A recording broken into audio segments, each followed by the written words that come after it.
A woman is killed after receiving slap therapy. The police arrest a taxi driver after running over a pigeon.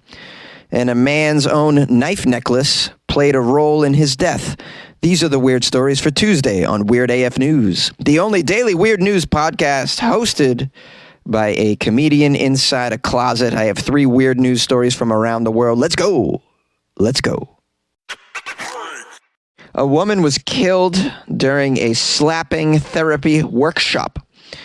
An alternative healer who advocates a technique known as slapping therapy was charged over the death of a woman at one of his workshops in England.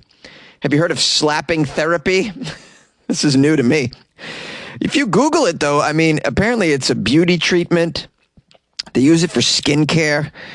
It says you should slap your face at least 50 times after finishing your daily skincare routine. It's a very popular technique in Korea. It says here, does slapping your skin boost your collagen?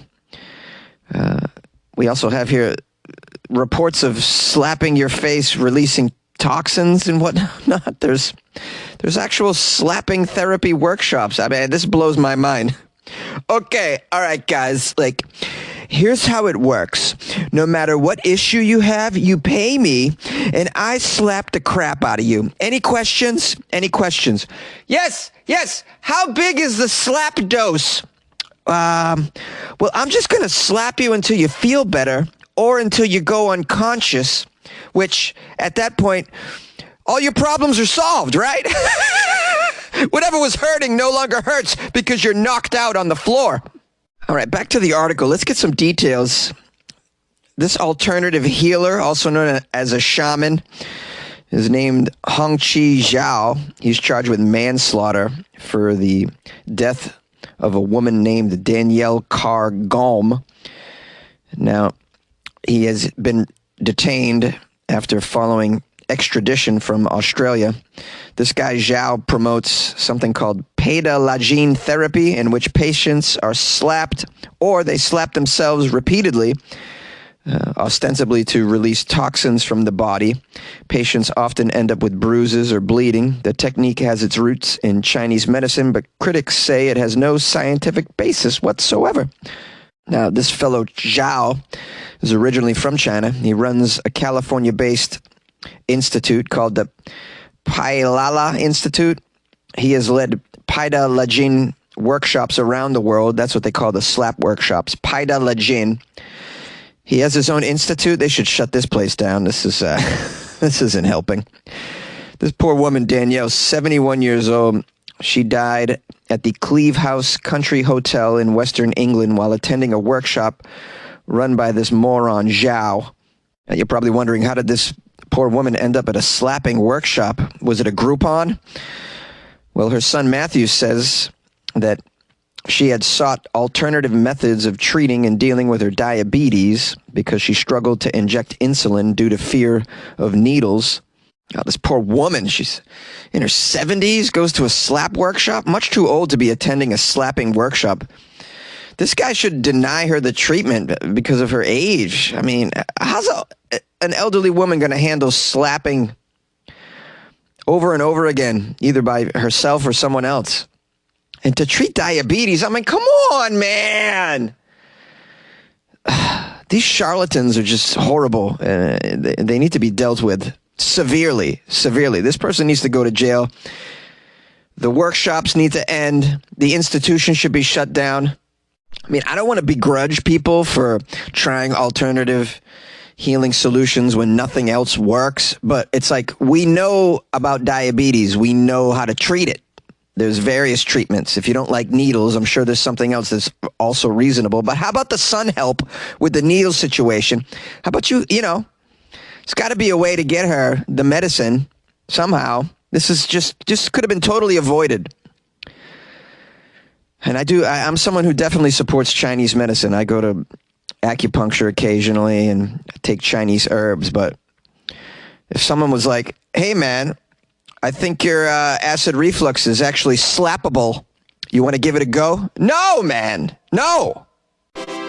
The police in Japan arrest a taxi driver for running over a pigeon.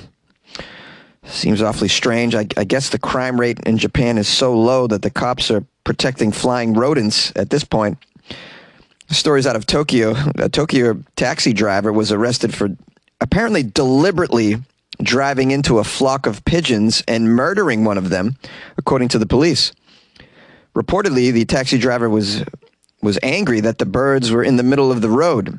Yeah, they tend to be in the road, on the sidewalk. I mean, is it your first time around pigeons, buddy? I mean, this guy's name is Atsushi Ozawa. He's 50 years old. It says here he, quote, used his car to kill a common pigeon, which is not a game animal. He was arrested for violating wildlife protection laws, according to a Tokyo police spokesman. How odd. Pigeon struck by car. Cause of death, struck by car. Your tax dollars at work in Tokyo. I heard they got a 99% conviction rate on the pigeon crime in Tokyo. They're really doing it over there. Wow. Imagine living in such a safe place that this is a problem. I mean, I've been to Tokyo. It's really quite clean and safe. I loved it. But the police are clearly bored out of their minds in Japan. They will prosecute you for any little thing, it seems. Throwing trash on the ground, or they'll send out an APB on that. It says here this guy, Atsushi Ozawa, did I say it right? Who cares?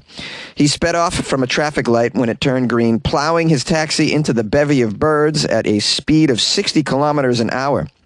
I gotta say, I'm surprised that he murdered the pigeon. I mean, I've tried to run over pigeons with my car. Not lately, but when I was a teenager, I just thought, you just run into when they're on the road. I don't go off-roading to hit the pigeons. They were in the middle of the road. Maybe I sped up a little bit, just to see if it was possible. And they always got out of the way. They never were hit. They're very skillful in that.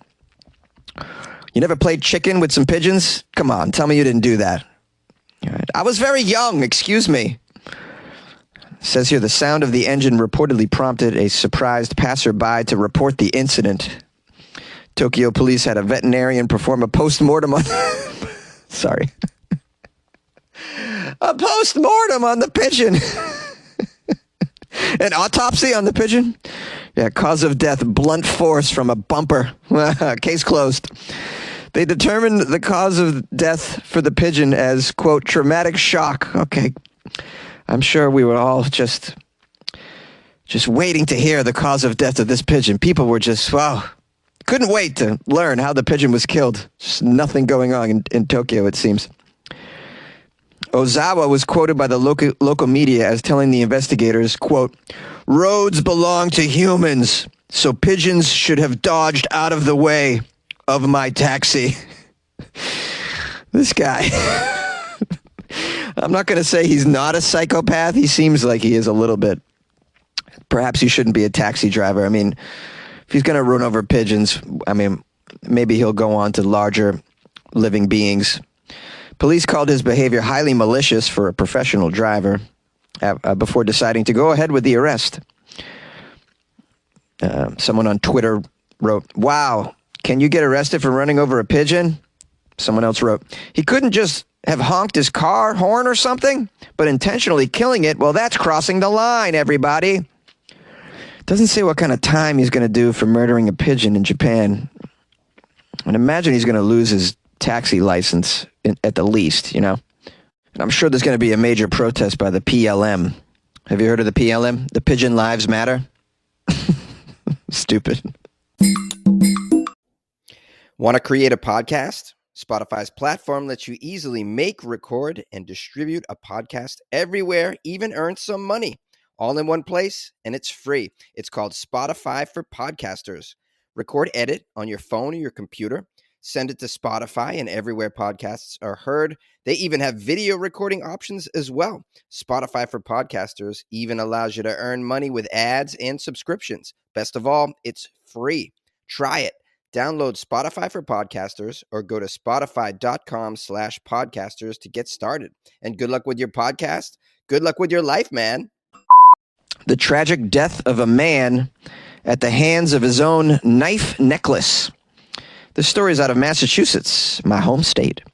The Essex County DA's office say the death of 42-year-old Patrick Kenny was a tragic accident It occurred Saturday night outside the Kowloon restaurant in Saugus, Massachusetts. Now, I'm covering this story because I'm very familiar with the Kowloon restaurant. They've done stand-up comedy shows there for a few decades, and I've even performed there. It's a great Chinese food restaurant in this big castle on a hill. It's a great place. I recommend scorpion bowls. I don't know if you're familiar with scorpion bowls. Very large bowls of sweet, fruity alcohol that can really, I'll just say it'll make you feel good. Make you feel good inside.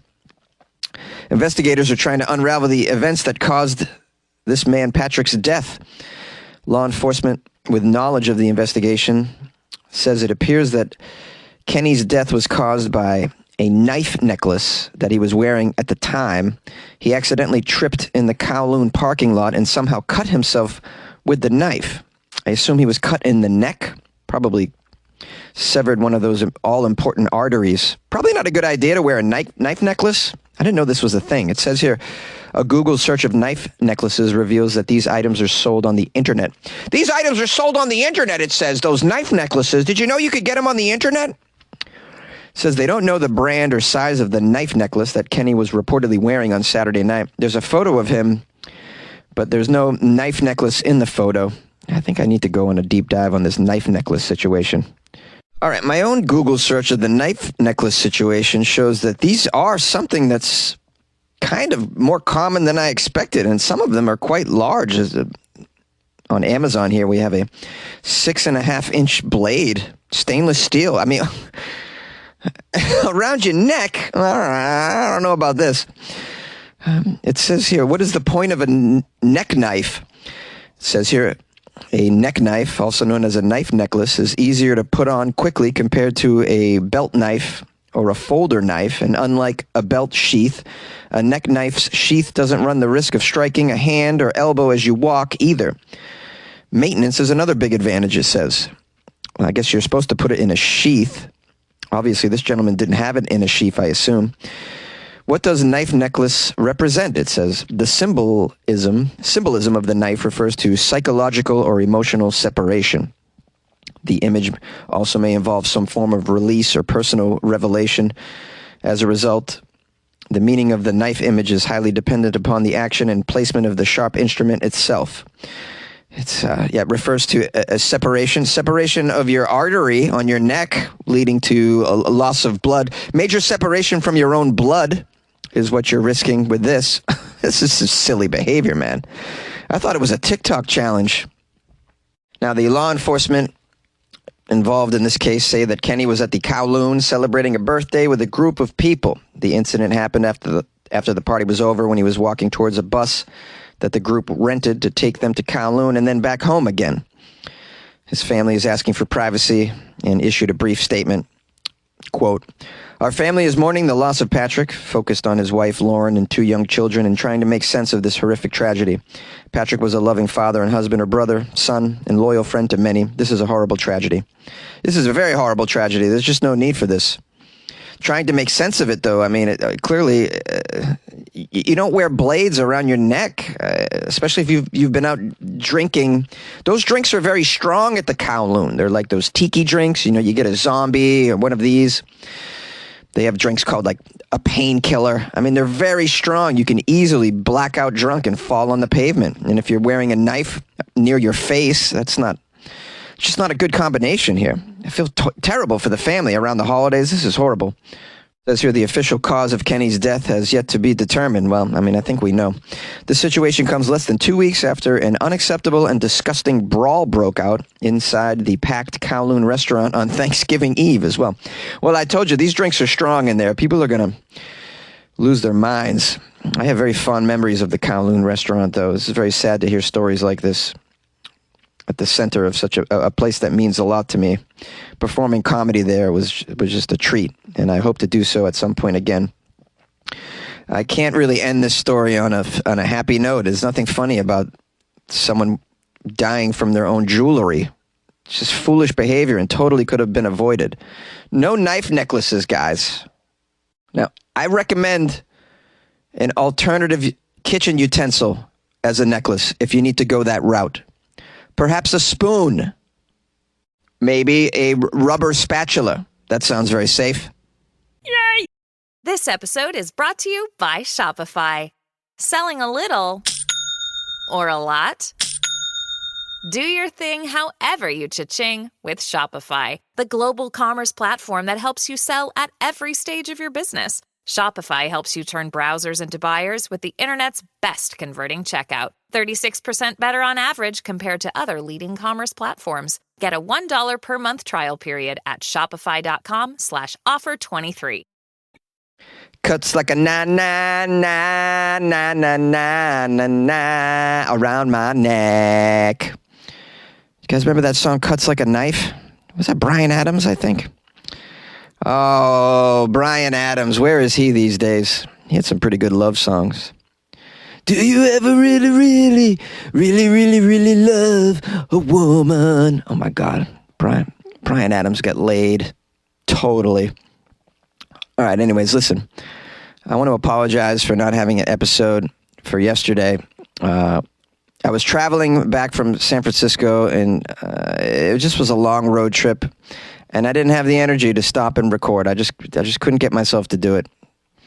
I figured, maybe you guys can listen to the Florida episode a second time. That can sometimes bring you joy. Anyways, thanks for bearing with me. It's a one-man show here, guys. I got no help here, so I have to make do. And I honestly don't get paid enough money to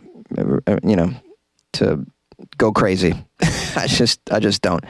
I did the math. I make like less than a fast food employee doing this, so that's where I'm at.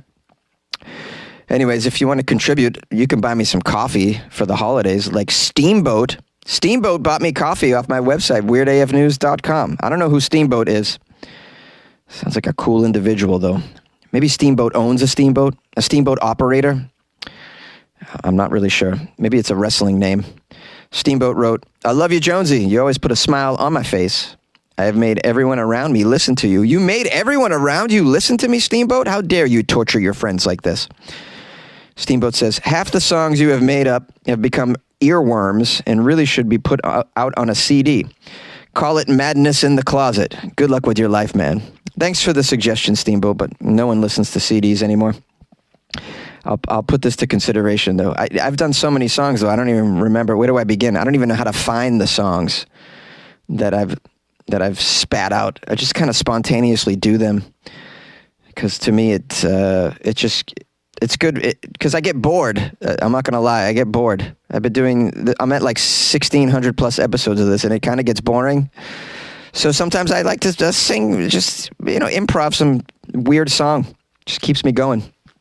But yeah, I don't know. Maybe someone will put together a whole, like all the clips of me singing. That would be amazing. If any of you have time, I would love that. That would be neat. What else? Someone sent me an awesome email. Let me read this. This is from, what do we have here? Oh, Timothy and Brittany.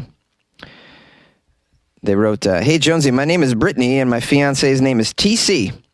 He showed me your podcast a few months ago, and now we both start our mornings at work listening to you. We love your podcast. Your humor is definitely our kind of humor. I finally joined the Patreon, and I followed you on Amazon Music, but I couldn't figure out how to give you 5 stars, but I definitely will if someone can tell me how to do that. Thank you for starting our days with a laugh, and if you come to the East Coast, we're in Columbus, Ohio, and would love to come to your show. Don't let the haters discourage you, Jonesy. They are probably compensating for something. Wink, wink, if you catch my drift. Good luck with your life, man, and everybody who listens. That's pretty sweet, huh? Brittany and TC, shout out. Columbus, Ohio in the house. I got some great fans in Ohio. Maybe one day I'll make it over there and do some shows. And listen, I appreciate you guys joining the Patreon as well. That's super sweet and very supportive and very generous, and I appreciate that around the holidays. If you guys want to join the Patreon, like the very cool and supportive Brittany and TC, then download the Patreon app on your smartphone and do a search for Weird AF News, or go to patreon.com/weirdafnews. If you have any questions, you can always email me as well. It's funnyjones@gmail.com. If you would like to call the show, you can leave a voicemail, 646-450-2012. As far as leaving a review on Amazon, I did it myself just to see how to do it, and it was super easy. I just have an Amazon account. I did a search for Weird AF News. It came right up, and I just wrote a review. It took a few days to post, but yeah, didn't even have to buy anything. Just wrote a review of it. So I don't know what kind of problems people are having on the Amazon. To me, it just seemed easy. I have an Amazon account. I signed in, searched for it, and it came up. But people have issues, and of course, there's various Amazon websites depending on the country you live in as well. So I don't know how all that works. But anyways, I hope you figure it out. If not, joining the Patreon is like the ultimate way of support, and so I appreciate that. You have done enough, Brittany and TC, and I hope you have a great holiday. And we'll see you tomorrow on Weird AF News. And good luck with your life, man.